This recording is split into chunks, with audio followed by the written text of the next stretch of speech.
Hi guys, Assalamualaikum warahmatullahi wabarakatuh. Welcome back to my channel Mariam's Vlog. আপনারা সবাই কেমন আছেন? আশা করছি যাই যেখানেই আছেন অনেক ভালো আছেন। আমরাও আল্লাহর রহমতে অনেক ভালো আছি। আজকে হচ্ছে একটা টিফিন বা নাস্তা রেসিপি নিয়ে আসছি। এখানে আমি 2টা আলু ভালো করে ধুয়ে সিদ্ধ করে নিয়েছি। এখানে আমি হচ্ছে ধনিয়া পাতা, গাজর, ক্যাপসিকো, একটু কাঁচামরিচ, এখানে হচ্ছে চাট মশলা, একটু হচ্ছে জিরে আর হচ্ছে মশলা, একটু হচ্ছে শুকনা মরিচের পাউডার, একটু গোলমরিচের পাউডার, স্বাদ মতো লবণ নিয়েছি। এই নাস্তাটির মধ্যে কিন্তু অবশ্যই চাট মশলা একটু দেওয়ার চেষ্টা করবেন। এক্ষেত্রে কিন্তু এটি খেতে অনেকটাই মুখরোচক লাগবে। এটা একটা মিক্সিং বল নিলাম, তারপরে হচ্ছে সিদ্ধ আলুগুলি আমি দিয়ে দিলাম। তারপরে ভালো করে আমি সবগুলি আলু হচ্ছে ম্যাশ করে নিচ্ছি, যেন কোনো প্রকার দানা ভাব না থাকে। তোমরা চাইলে কিন্তু এটি হচ্ছে গ্রেটারের মাধ্যমে গ্রেট করেও নিতে পারো। আমি হাত দিয়ে কিন্তু সুন্দর করে ম্যাশ করে নিচ্ছি। এখন এর মাঝে আমি দিয়ে দেবো হাফ কাপ ময়দা।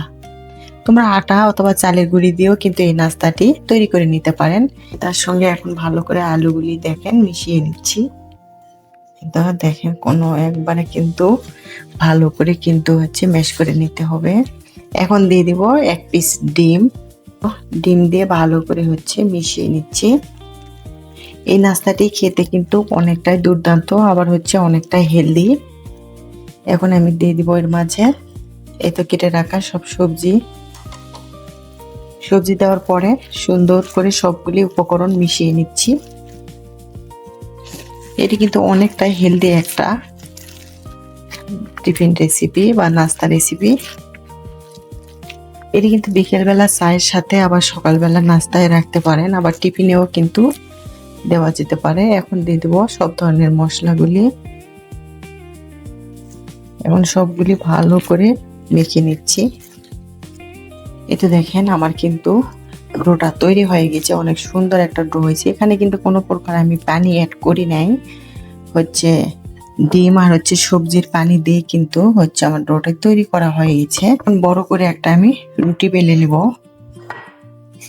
আমি কিন্তু হাত দিয়ে কিন্তু রুটিটা হচ্ছে বেলে নিয়েছি, কোনো প্রকার কিন্তু বেলুনের সাহায্যে নেই নাই। এখন কিন্তু একটা হচ্ছে পিৎজা কাটার দিয়ে সুন্দর করে আমি যে শেপে হচ্ছে নাস্তাটি তৈরি করব সেই শেপ দিয়ে হচ্ছে কেটে নিচ্ছি।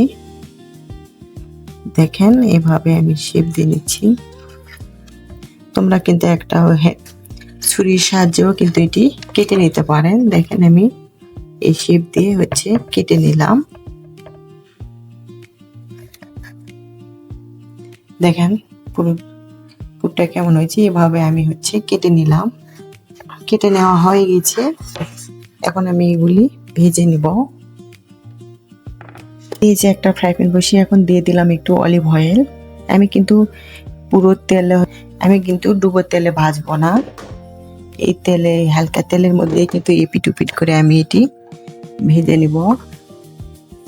প্যানটা কিন্তু আমার অনেক গরম হয়ে গেছে, এই জন্য একটু চুলার হচ্ছে একবারে লো হিটে দিয়ে দিলাম।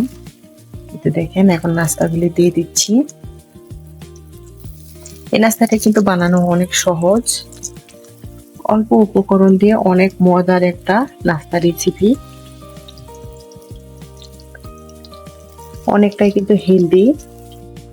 নাস্তাগুলি কিন্তু এক পাট হয়ে গেছে, আমি কিন্তু উল্টিয়ে দিলাম। এই নাস্তাটি কিন্তু ধীরে ধীরে এপিট উপিট করে সুন্দর করে ভেজে নিতে হবে। আর এই নাস্তাটি কিন্তু খেতে অনেকটাই দুর্দান্ত ছিল, মাশাআল্লাহ। এত দূর এসেও যারা আমার ভিডিওটিতে একটা লাইক দিতে ভুলে গেছেন বা এখনো লাইক দেন নাই, প্লিজ প্রিয় ভাই আপুরা একটা লাইক দিয়ে দিবেন। আমার রেসিপিটি যদি কোনো এক জায়গায় ভালো লেগে থাকে তাহলে বন্ধুদের সঙ্গে শেয়ার করবেন। এরকম সহজ সহজ রেসিপি পেতে আমার চ্যানেলটি সাবস্ক্রাইব করে সবাই আমার পাশেই থাকবেন। যারা এই কাজগুলি করছেন সবাইকে অনেক অনেক ধন্যবাদ।